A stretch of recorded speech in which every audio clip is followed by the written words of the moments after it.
Hello കൂട്ടുകാരെ, ഞാൻ തലേ ദിവസം മിൽക്കിൽ ഈന്തപ്പഴം, കാഷ്നട്ട്, ആൽമണ്ട്, സിയാ സീഡ്, പിന്നെന്തോ ഗ്രേപ്സ്, ഇത്രയും കാര്യങ്ങളാണ് ഞാൻ ഇട്ട് വെച്ചത്. പിന്നെ നമുക്കിഷ്ടമുള്ള ഡ്രൈ ഫ്രൂട്ട്സ്, വേറെ പംകിൻ സീഡും ഇട്ടായിരുന്നു, സോറി.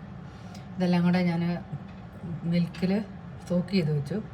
രാവിലെ അതടിച്ച് ഞാനിപ്പം ജോലിക്ക് വരുന്ന നേരത്തെ ഇത് കൊണ്ടുവന്ന് ഞാൻ കുടിക്കുകയാണ്. കുറച്ചേ ഉണ്ടാക്കുന്നുള്ളൂ കേട്ടോ, ഒത്തിരി ആവശ്യമില്ല, നമ്മുടെ ഫുള്ളാവും നമ്മുടെ വയറ്.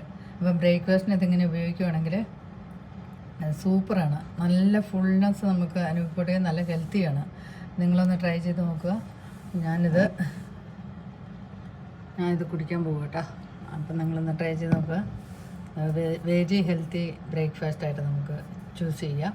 അപ്പോൾ ഇടയ്ക്ക് നിങ്ങൾക്ക് മടുപ്പ് വരുമായിരിക്കും, എപ്പോഴും കുടിക്കണ്ട, ഒരാഴ്ച 2 ദിവസം കുടിച്ചാലും മതി. അപ്പോൾ നിങ്ങൾക്ക് ഇഷ്ടപ്പെട്ട ലൈക്ക് ചെയ്യുക, ഷെയർ ചെയ്യുക, സബ്സ്ക്രൈബ് ചെയ്യുക. താങ്ക്സ്.